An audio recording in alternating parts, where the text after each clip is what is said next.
중국 공산 치하의 북경에서 설교자로 또 목사로 전도자로 살았던 왕명도라고 하는 분이 계십니다. 왕명도. 왕명도는 다음과 같이 말한 적이 있습니다. 많은 사람들이 좋은 출발을 한다. 하지만 아름답게 인생을 마무리하는 사람은 아주 적다. 이 말은 일본의 식민지 치하와 공산 치하에서 믿음으로 인해 많은 고난을 겪었던 중국의 존중받는 지도자가 한 말입니다.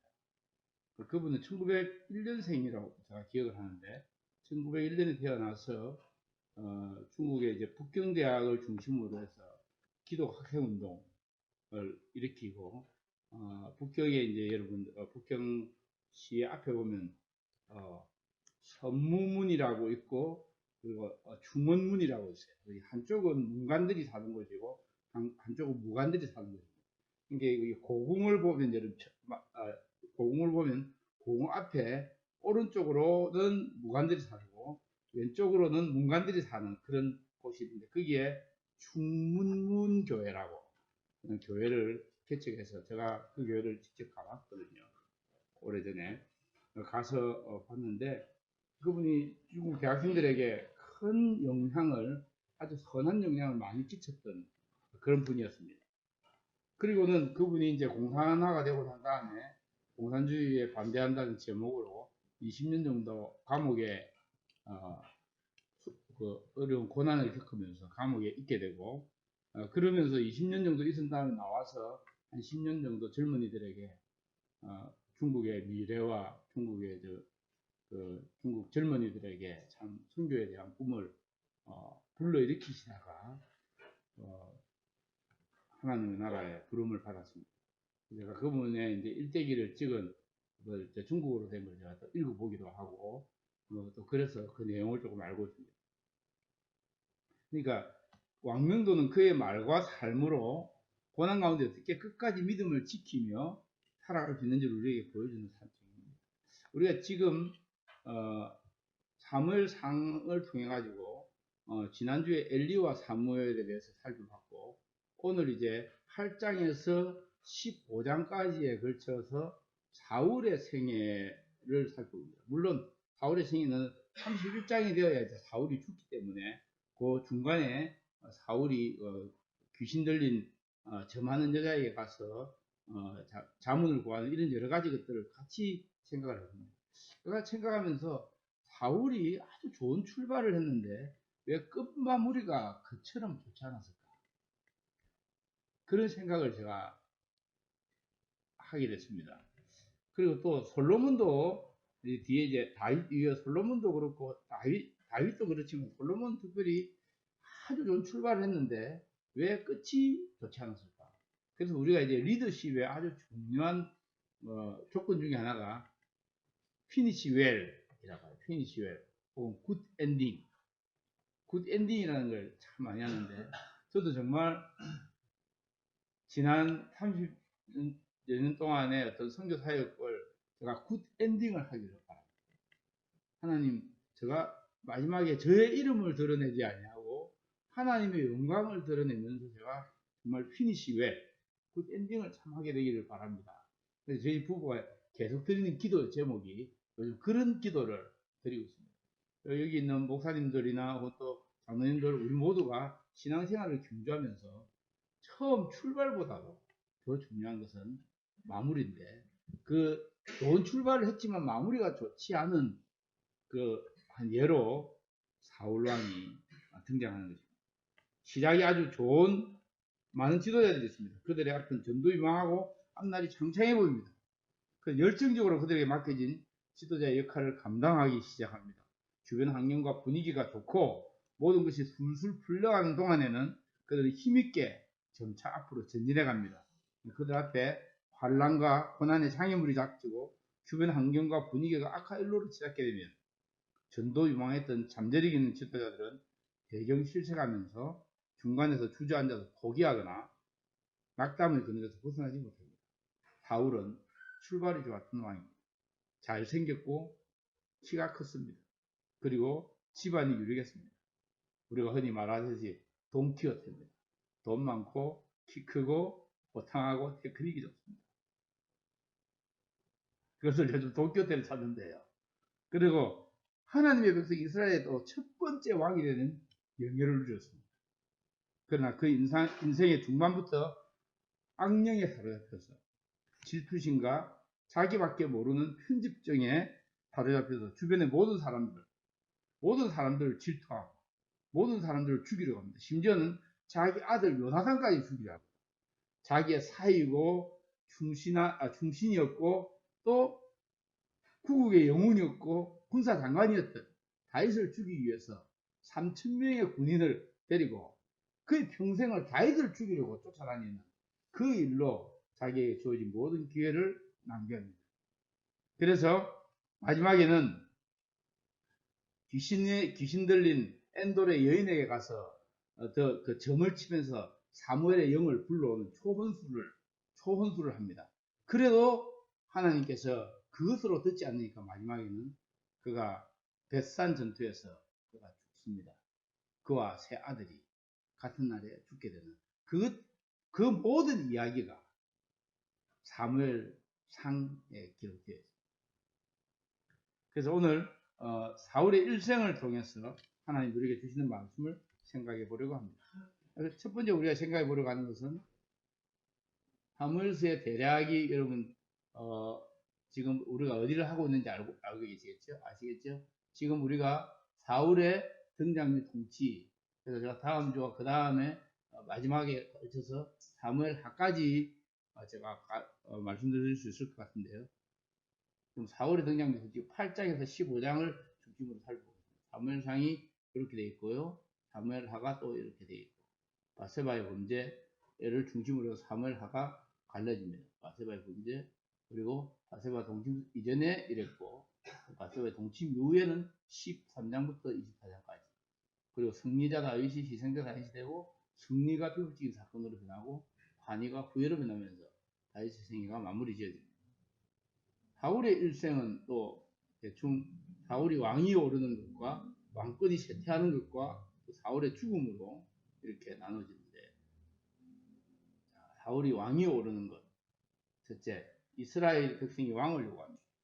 이제 이스라엘 백성들이 왕을 요구하게 될 때 이렇게 시작이 됩니다. 사무엘이 나이가 많아서 늙고 사무엘 아들을 두는데 이 두 아들이 그 하나님 말씀대로 살지 아니하고 뇌물을 받고 판결을 굽게 하고요. 공평한 일을 하지 않았습니다. 지금 여러분 보십시오. 엘리의 제사장의 아이들이 그렇게 하던 것과 마찬가지로 사무엘 역시도 사무엘 아들들이 그렇게 되니까 장로들이 나와서 당신의 아들들이 공의로 판결치 아니하고 또 뇌물을 받는 거 좋아하고 돈 봉투 받는 거 좋아하니까 당신의 아들들 세워가지고 안 되겠습니다. 우리도 다른 이방과 같이 왕이 필요합니다. 그래서 왜 이스라엘 백성들이 하나님 왕이신데 왕을 필요했을까요? 한 가지는 이렇게 생각해 볼 수 있습니다. 그 당시가 청동기 문화에서 이제 철기 문화로 넘어가는 시대예요. 그리고 또 사사시대에서 이제 왕정으로 이렇게 바뀌어지는 시대였습니다. 그러니까 그들이 왕이 필요하다고 생각해요. 거기 보면 이렇게 이야기합니다. 첫째, 왕이 되면 왕이 중앙정부를 다스릴 수 있다고 생각했던 것 같아요. 왕이 중앙정부를 다스릴 수 있다.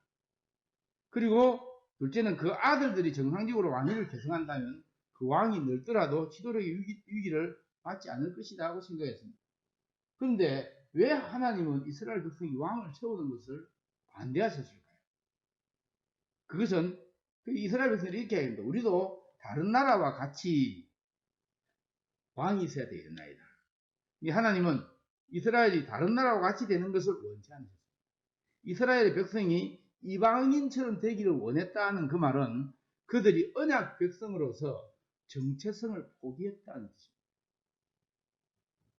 이게 매우 중요한, 이게 단순히 왕을 구하는 일보다 더 중요한, 이 세상의 조류를 따라서 우리가 이방인처럼 되겠다는 뜻이에요. 왜냐하면 주변에 보니까 왕이 있으니까 좀 근사해 보여요.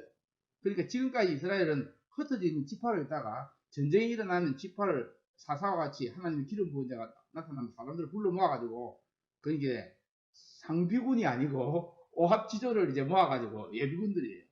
여러분 이제 군대 제대하고 이제 예비군에 딱 깨구리복이라는데 우리 깨구리복을 딱 입기만 하면 완전 깨구리가 돼요 이제. 이상하게 저도 군대 생활을 마치고 이제 깨구리복을 입고 가니까 그때 보면 전부 다 완전 개구신이 되더라고. 이상하게 그 이 예비군 이건 정말 왜 이래야 되는지. 가면 늘 술 처먹고 싸우고 노름하고 막 그런 일 하는데 그때 예비군 훈련한다고 우리 간다고요. 가는데 이스라엘 백성이 그런 오합지졸이에요. 거기다가 자기들은 무기가 없었습니다. 여러분 그 당시 자세히 보면 무기는 왕이나 몇몇 중요한 사람들만 가지고 있었어요. 왜냐하면은 블레셋 사람들이 특별히 이 무기를 이렇게 가지게 되면 이스라엘 백성들이 그 자기들에게 반항할까 대들까봐 그들이 무기를 펴리는 그런 일들을 못 하도록 그렇게 했습니다. 그렇게 했을 때에 이 자기들 이스라엘 백성들이 가만히 보니까 우리도 이렇게 하다가는 안 되겠습니다. 주변에 보니까 왕이 있어가지고 병거도 있고 그리고 또 기병도 있고 또 무기도 아주 근사하게 이렇게 됐으니 우리도 한 최소한 몇천 명 정도의 상비군을 조직을 해가지고 이 사람들은 전적으로 우리가 세금 내가지고 우리가 지원을 해서 우리를 대신해서 싸워줄 사람이 필요하겠습니다. 그렇게 해서 왕을 요구를 했습니다. 그런데 하나님께서는 왜 반대하셨느냐면은 제가 말씀드린 것처럼 다른 나라와 같이 되는 것을 원치 않았다는 거죠. 그런 다음에 하나님 이걸 자세히 보면 하나님 왕을 지금 반대하는 것이 아니고 백성들의 요구 뒤에 숨어 있는 동기를 반대하신 것이다. 그러니까 다른 말로 말하면 하나님은 이스라엘이 다른 나라와 같이 되는 것을 원치 않으셨습니다. 그러므로 이스라엘 백성들이 이방인처럼 되기 원했다는 것을 그들이 언약 백성으로 정체를 포기했다는 뜻이고, 그 다음에 또 하나는 제일 마지막에 제가 이렇게 이야기했습니다. 우리는 보이지 않는 왕 앞에서 믿음으로 살기를 원치 아니하고 보이는 왕이 우리 앞에 인도해 주기를 원한다. 이게 이제 믿음으로 사는 거고, 왕이들은 근사해 보이잖아요. 근사해 병마를 탁 하고 자기들을 지휘해 주는. 그것도 왕은 어쩌면 또 인물도 좀 잘생겨야 돼요. 키도 커야 되고. 그렇게 제가 키가 작아가지고 키 큰 것에 대해서 컴플렉스가 있었어. 자꾸만 그러는데 성경 말씀 제가 참 좋아하는 말씀 중에 하나가 뒤에 보면 그 외모와 키를 보지 말라. 사람은 외모를 보거니와 여호와께서는 중심을 보십니다. 저하고 이제 아마 우리 선 목사님은 상당히 동의하는 말이에요.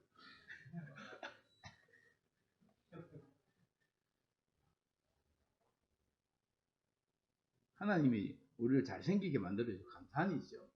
감사하고 참 또 예쁘고 키 크고 얼마나 좋아요. 좋은데 이스라엘의 왕들은 이제 이스라엘 왕이 됐고, 그런 다음에 이 왕도 보면 이 사울이나 다윗이나 모두 다 왕이 맞죠. 하나님의 선택을 했어요. 또 선지자가 기름을 부었습니다. 또 성령이 또 임했습니다. 여러분 자세히 보면 이 세 가지가 똑같이 그러니까 출발점은 똑같았단 말이에요. 그렇지만 마지막이 달라진 것이 문제라는 거예요. 그러니까 사울이 키가 크고 준수한 선원으로 소개하는 것은 그가 모두 이스라엘 사람 가운데 가장 유망한 왕이 후보다. 그 보니까 다른 사람보다 어깨만큼 더 컸다, 목만큼 더 컸다 그랬어요. 지금으로 보면 한 180에서 2m 사이 정도 안 됐겠나. 우리 여기 하민이 정도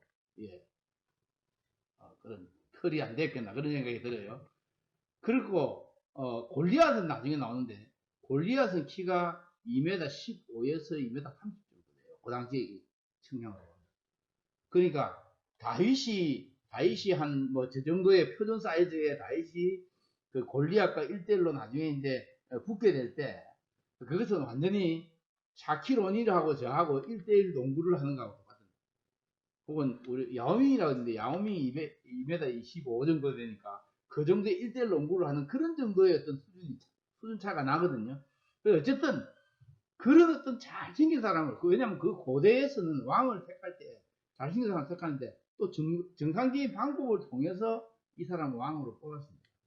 왜냐하면 기름 부음을 하고 난 다음에 선거를 했어요. 우리 같으면 투표를 해서 선거를 하잖아요. 그 당시 이스라엘은 선거를 할 때 우림과 tum밈이라고 하는 방법을 가지고 선거를 했어요. 뽑으니까 이 사람입니까? 기다 아니다. 우림이 뭐 빛과 그림자 뭐 이렇게 이야기한 우림과 tum밈을 그렇게 하니까 아니다 해가지고 결국은 사울이 뽑힌 거예요.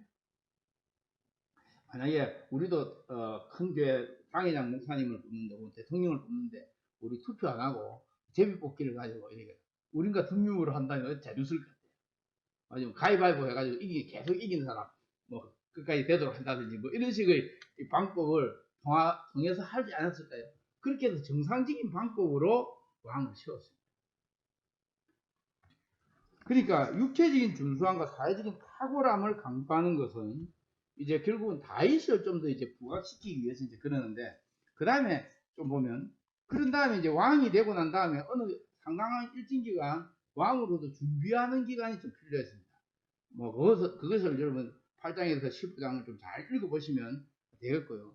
그런데 여기 이제 중요한 것은 기스의 아들이 이제 선지자 사무엘에서 사무엘의 아들로 되고, 그 다음에 이스라엘이 왕이 되는 과정을 거치고, 첫 번째 아들은 두 번째 에피소드에는 왕이 되는 과정을 소개하는데 두 번의 에피소드, 첫 번째 에피소드, 두 번의 에피소드. 그래서 이제 이 에피소드에 보면은 어떤 일이 있냐면은 이제 기스가 그러니까 사울의 아버지인 기스가 나귀를 잃어버려서 암나귀를 잃어버려가지고 그걸 사울과 사완에게 찾아오라고 합니다.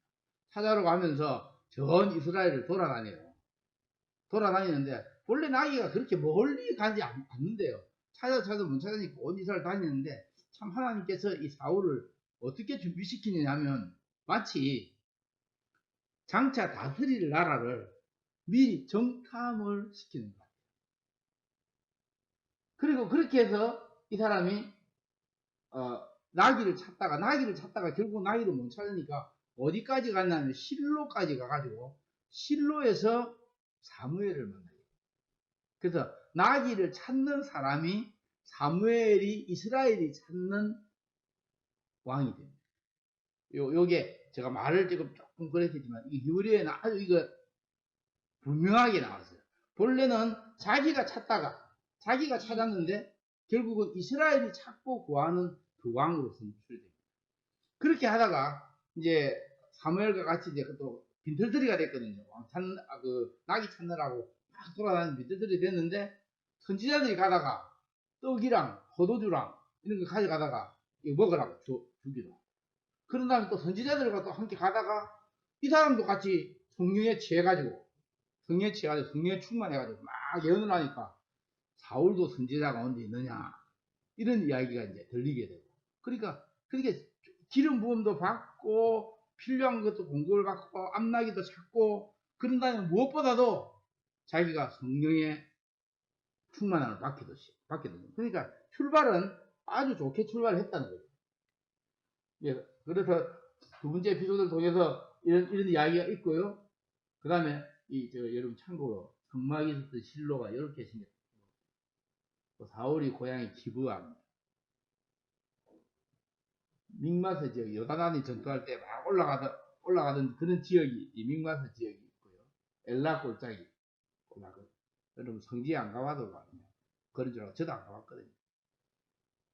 여기는 엔게디가 다윗이 숨었던 곳. 엔게디 아주 멋지죠. 자, 그런데 이 사울이 그렇게 좋게 출발을 했다가 실패합니다. 오늘 이제 설교의 핵심이 여기에요. 이 실패가 우리에게 주는 교훈. 제가 간단하게 10가지를 정리했는데 간단하게 말씀드릴게요. 첫째는 조급함과 기다리지 못함이라고 제가 들었습니다. 그래서 13장 13절에 보니까 왕이 망령되이 행하였도다. 이제 사무엘이 왕에게 이제 전투를 이제 하기 위해서 준비를 하라 해놓고는 그 아말렉과 블레셋과 전투하기 기다리라 해놓고는 7일 동안 기다리라 했습니다. 기다리고 내가 오면 사울 너가 어떻게 해야 될지를 가르쳐주겠다. 그런데 7일 동안에 기다렸는데 이 사람들이 기다리지를 못했어요. 끝까지. 사실은 7일 동안 기다리라는 이 뜻은 뭐냐면은 내가 올 때까지 기다려야 되는 거야. 꼭 7일이 아닐 수도 돼요. 왜냐면 그 핸드폰도 없고 뭐 연락할 수 있는 방법이 없으니까 내가 출발해서 여기까지 오는데 대략 7일이 걸릴 거니까 7일 동안 기다렸는데 그 당시에 블레셋 사람들이 3만 명이 모이고요. 그 병거가 3만 되고 그 다음에 기마병이 6천 정도가 모여요. 그런데 이스라엘 군인들은 다 모아보니까 600명이 모였어요. 그러니까 상당히 600명이 모이는데 저기가 진을 치고 이제 공격을 해오려고 하는 것 같으니까 사울이 상당히 마음이 쫄렸어요. 제가 그래서 사울의 마음이 상당히 이해가 되는 거죠. 이 600명 가지고도 지금 도저히 안 될 군사들인데 빨리 와가지고 선제하고 가지고 기도해주고 손 흔들고 축복합니다. 승리하세요. 이길지어다 이렇게 하고 막 나가면 좋을 긴데 7일이 다 돼도 안 오는 거예요. 거기다가 백성들도 지금 올해에서 왔더니 일주일이나 지나도 아무도 안 오네. 아무 일도 일어나지 않네. 집에 가자 하고 전부 다 보따리 사가지고 집에 가는 분위기예요. 그러니까 사울이 답답해져가지고 아이고 뭐 꼭 예배 뭐 그냥 그 제사 드리는 거 제사장만 하나 선지자만 할 수 있나 내라도 하지 이렇게 해가지고 딱 시작을 했는 제사를 딱 드리고 나니까 번제를 딱 드리고 나니까 사무엘 그리고 사무엘이 부지점에서 뭐라고 하냐면 왕이 망령되에 행하여 어리석게 행했다는 뜻이 아니에요. 이 망령되기라는 말은 하나님이 없는 것처럼 행동하면서 살아가는 사람이다. 자문이 말하는 어리석은 자, 어리석은 자는 그 마음에 이르기를 하나님이 없다 하잖아요. 그런 태도가 사울에게 있었다는 거예요. 그러니까 사울은 제가 처음부터 어쩌면 하나님을 경외하거나 하나님을 의지하는 것이 아니고 자신의 이미지를 더 하나님보다 더 높였던 사람이라고 그렇게 출발이 그렇게 됐어요. 그래서 하나님이 이런 하나님의 방법대로 하나님의 때에 하나님의 능력과 도우심으로 해야 되는데 요 기다리지 못하는 것이 처음의 약점이었다. 두 번째 약점은 뭐냐면 주제넘음입니다. 주제넘음이라는 말은 제가 제사장이 주관해야 될 희생제사를 왕이 스스로 주관한 것 때문에 이것이 우리 역할이 있습니다. 역할. 우리 중국에 제가 있을 때는 어떤 선교사들 중에는 태평양 신학교를 졸업하고 온 사람들이 있어요. 미국에 있을 때도 마찬가지. 태평양 한국에 있을 때는 집사다가 평신도였는데 이분이 비행기 타고 오는 사이에 신학교를 졸업해가지고 목사가 돼갔거든요. 아무도 그 증명할 수 있는 방법이 없으니까. 여기에 문제가 태평양이. 그래도 또 거기다 또 한국 목사님들도 저도 뭐 그 중에 한 사람입니다만은 박사학위를 대단히 좋아합니다. 그래서 가짜 박사가 엄청 많아요. 가짜 박사가. 그래서 막 우리 목사님 박사학위 수여식 이래가지고 하면 대부분 제가 죄송한 말이지만 가짜가 훨씬 많다는 거 아시기 바랍니다. 너무 박사 좋아하지 마세요. 좋아하지 마세요. 근데 여기 무슨 말을 하냐면 목사가 아니 제사장이 왕으로서 제사장의 때를 기다리고 하나님 때를 기다려야 되는데 그 하나님 때를 기다리지 못하고 그걸 주제넘게 자기가 하는 그것을 이야기하는 겁니다.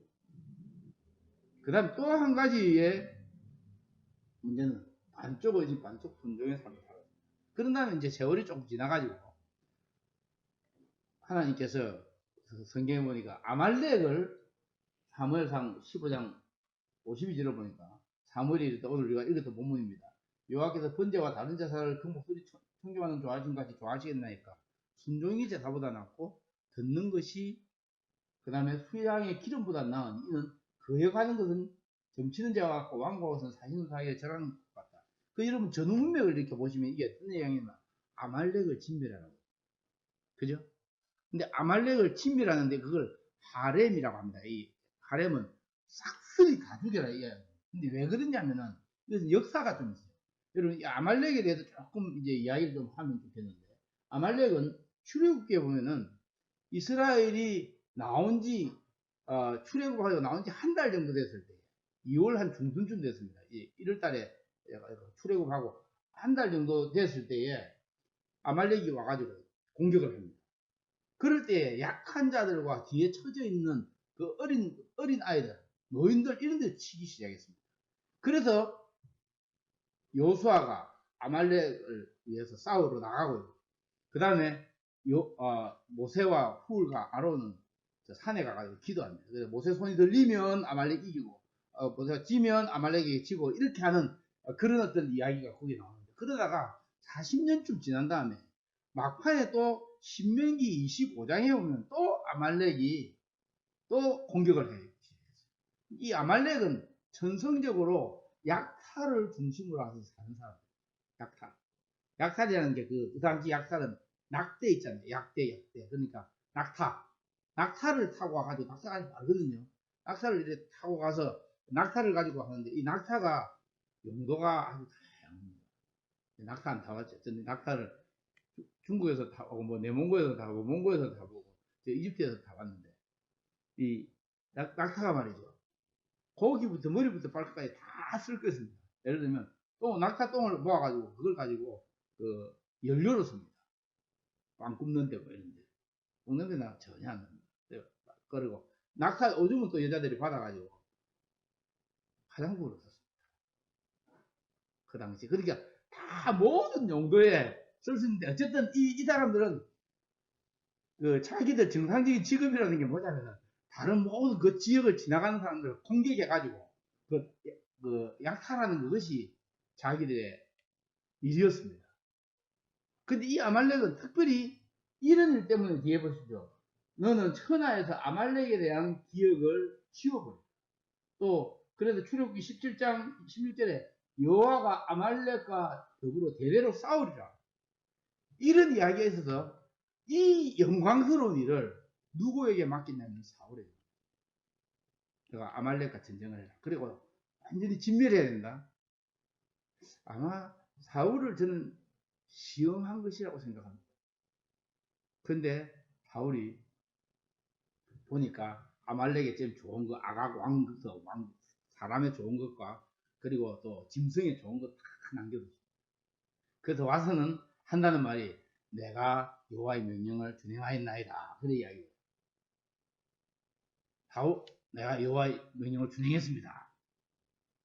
그러니까 그러면 내 귀에 들리는 이 양의 소리는 뭐고, 이 소의 매 하는 소리는 무엇이냐? 왕이 스스로 겸비하여 잡혀 있을 때 여호와께서 왕과 함께 하셨다. 왕이 교만해지니까 하나님이 왕의 자리에서 폐하했습니다. 그래서 이 사울의 태도는 뭐냐면, 이걸 한번 같이 읽어볼까요? 하나님의 율법을 엄격하게 지키는 것은 그리 중요하지 않다. 하나님께 좋은 비생제물을 드리기만 한다면 율법을 철저하게 지키는 것은 큰 문제가 안 된다는 편의주의적인 반쪽 헌신과 반쪽 순종.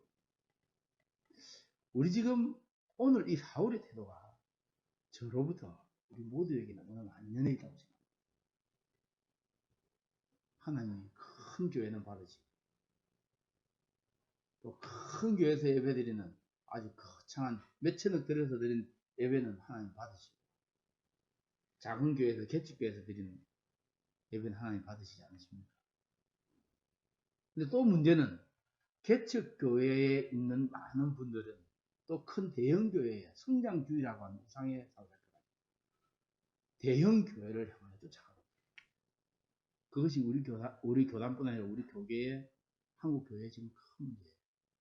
얼마나 큰 교회를 많이 짓고 있느냐면, 제가 2013년에 통계를 보니까 한국이 건축하기 위해서 빌린 돈이 9조더라고요. 9조. 교회 건축하기 위해서 빌린 돈이 9조고요. 지금은 10조가 훨씬 넘죠. 제가 10조라고 생각해보고 평균을 해보니까 은행에 이자 주는 것만 5천억입니다. 한국 교회 전체가 선교에 투자하는 돈이 6천억인데,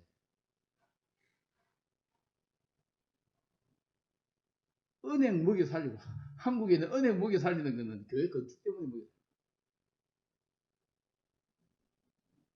저는 그래서 감히 말씀드리는데, 성도들의 고혈을 빨면서 건축하는 것은 자신 우상에게 절하는 것 같다. 그렇게 말씀드리고 싶어요. 그 저희 이야기가 아니고요. 많은 신학자들이 지금 그런 이야기. 그 중단이.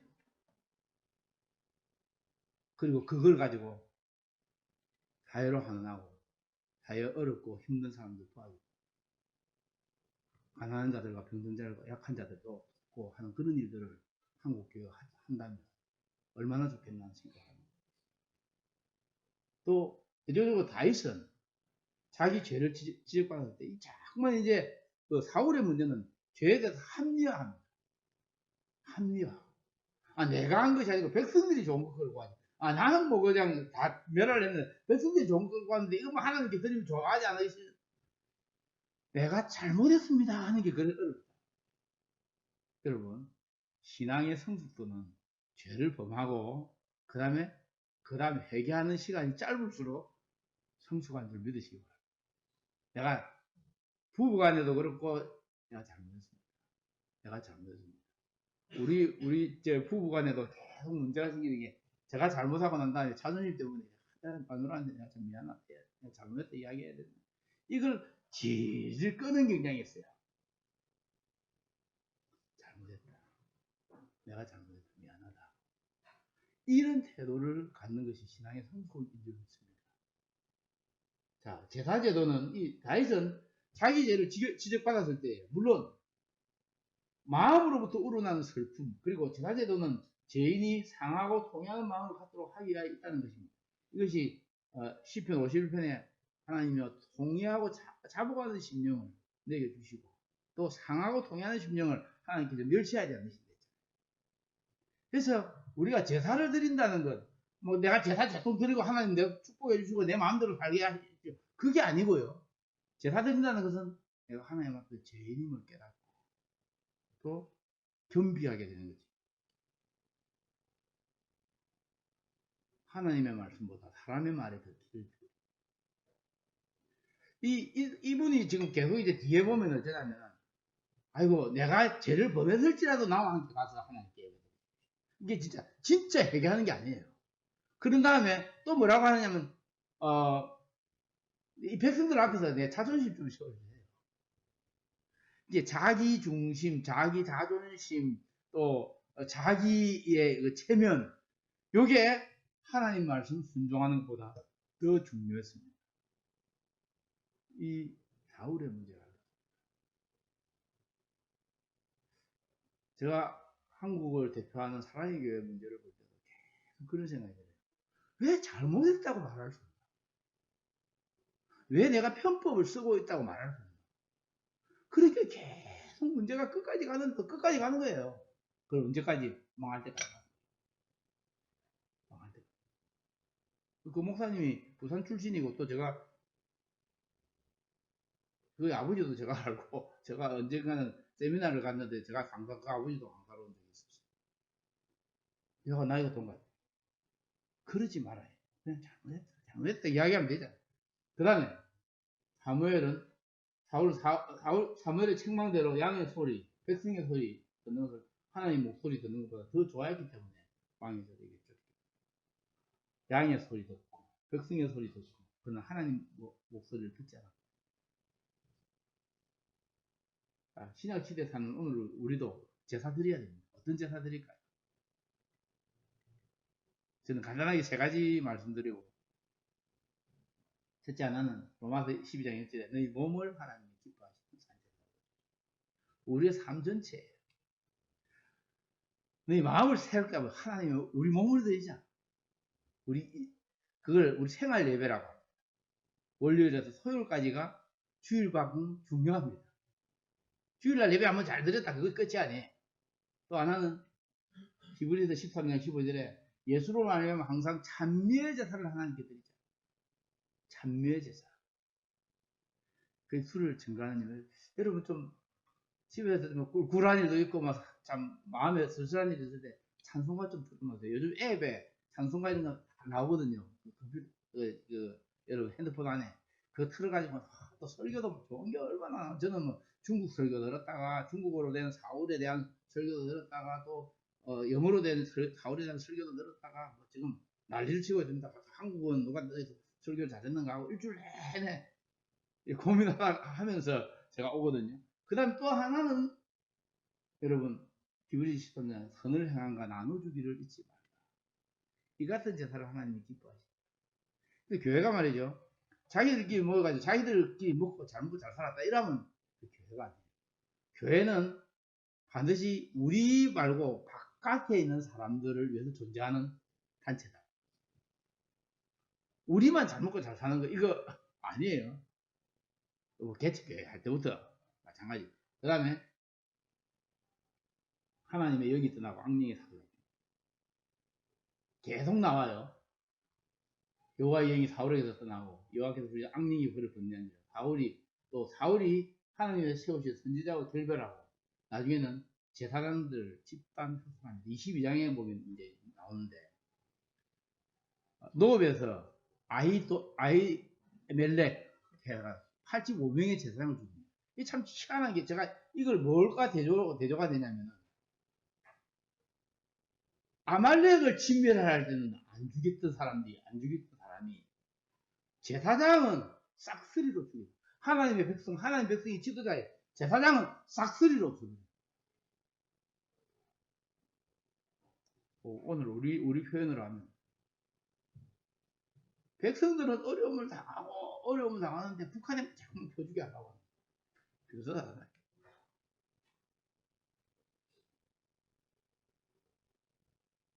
그래서 선교사들도 중국에 있는 선교사들 다 쫓겨나게 만들고 입도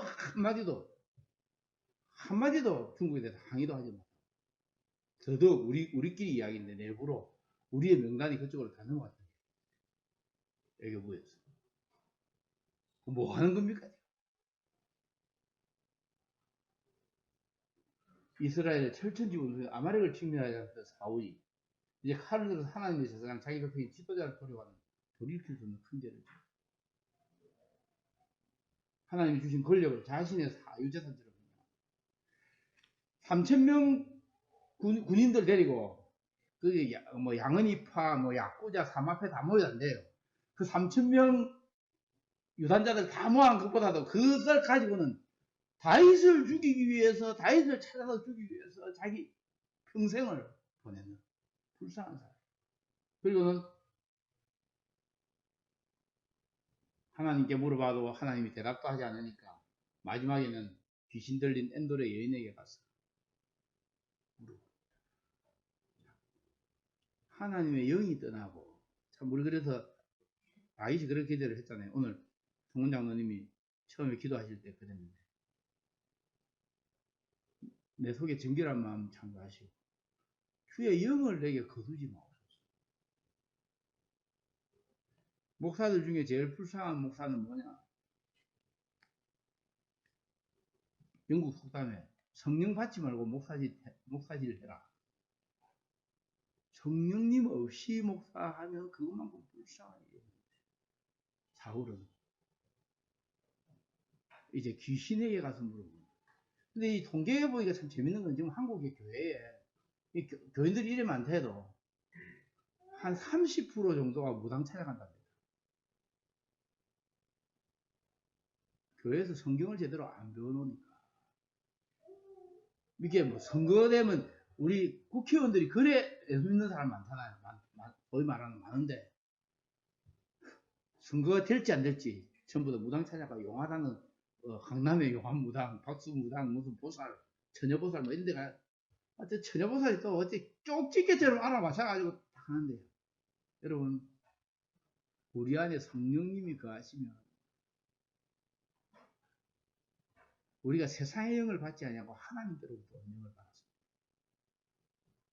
근데 여기에 좀 자신이 있어야 돼요. 이거 없으면 그만큼 불쌍한 영혼이야. 너희가 하나님의 성전인 것과 하나님의 성령이 너희 안에 거하시는 것을 알지 못하는 거예요. 너희는 너희 것이 아니라 값으로 산바되었으니 하나님께 영광을 너희 몸으로 하나님께 영광을 돌리라 했죠. 마지막으로 결국 사울은 세 아들과 함께 블레셋 전투에서 벳산에서 죽고 말씀을 맺겠습니다. 우리나라는 박정희 대통령은 제격당하기가 좋고 전두환 백담사 갔다가 청문회 하다가 35년이 지난 지금 또 여전히 심판대에 노무현 자살하고 이명박 박근혜 감옥하고 마지막 문재인은 어떻게 될지 잘 모르겠어요. 예외일까요? 한 나라의 왕으로 지도자로 사는 삶은 평탄한 삶이 아닙니다. 지도자는 모든 형태의 반대와 창의를 직면할 수 있습니다. 사탄은 지도자에게 의심의 화살을 던집니다. 사탄은 지도자로 하여금 하나님이 정하신 지도자의 길에서 엉뚱한 길로 가도록 유혹하기도 하고 시험하기도 합니다. 지도자는 비판에 직면할 수도 있고 의기소침에 빠질 수도 있습니다. 성경에 나타난 하나님의 사람들은 모두 다 과도한 스트레스, 반란과 비판, 스스로에 대한 확신의 결여, 건강의 문제, 그런 어려움에 직면했습니다. 성경에 나타난 하나님의 사람들은 모두 약점이 있는 사람들이었습니다. 하지만 하나님은 그들의 실패와 반복되는 실수와 좌절과 고난 가운데서도 그들을 세워가셨습니다. 결론적으로 사울의 비극적인 결말은 이스라엘의 비극이었습니다. 하나님 백성들은 다른 민족들의 눈에 보이는 힘의 상징인 한 인간으로서의 왕을 원했습니다. 하나님의 관점으로 볼 때 사울은 실패되었습니다. 하나님이 백성들과 사울이 정도에서 벗어나게 되니까 사울은 하나님에 대한 순종보다는 오히려 편의주의를 고집하게 됐습니다. 사울은 세상에서 가장 좋은 조건을 가지고 왕의 직무를 수행했습니다. 하지만 사울은 무엇이든지 하나님께 순종하겠다는 동기가 강한 사람이 아니었습니다. 제가 그래서 좀 생각했어요. 사울이 왜 그랬을까? 왜 근데 다윗은 왜 성공했을까? 제가 생각해 볼 때 다윗은 고난을 통해서 연단이 되었지만 사울이나 솔로몬은 고난을 받은 적이 없이 왕이 됐습니다. 이거 참 중요한 포인트인데요. 여러분 그래서 젊었을 때 좀 고생 좀 해봐야 돼요. 개척교회 하느라 고생도 뭐 목사들은 그렇고 여러분 또 살면서 그래야 나이가 들었을 때 그런 어려운 사람들 좀 더 이해하고 또 품어줄 수 있는 사람으로 자랍니다.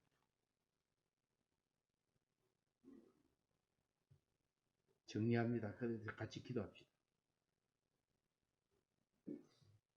좋은 시작보다 좋은 끝맺음을 위해서 기도합시다. 외모보다 중심을 보시는 하나님께 하나님의 마음에 합한 지도자를 세워주시기를 기도합시다. 우리나라 미래, 특히 한국교회 미래에 하나님의 쓰시는 사람들이 많이 일어나기를 기도합니다.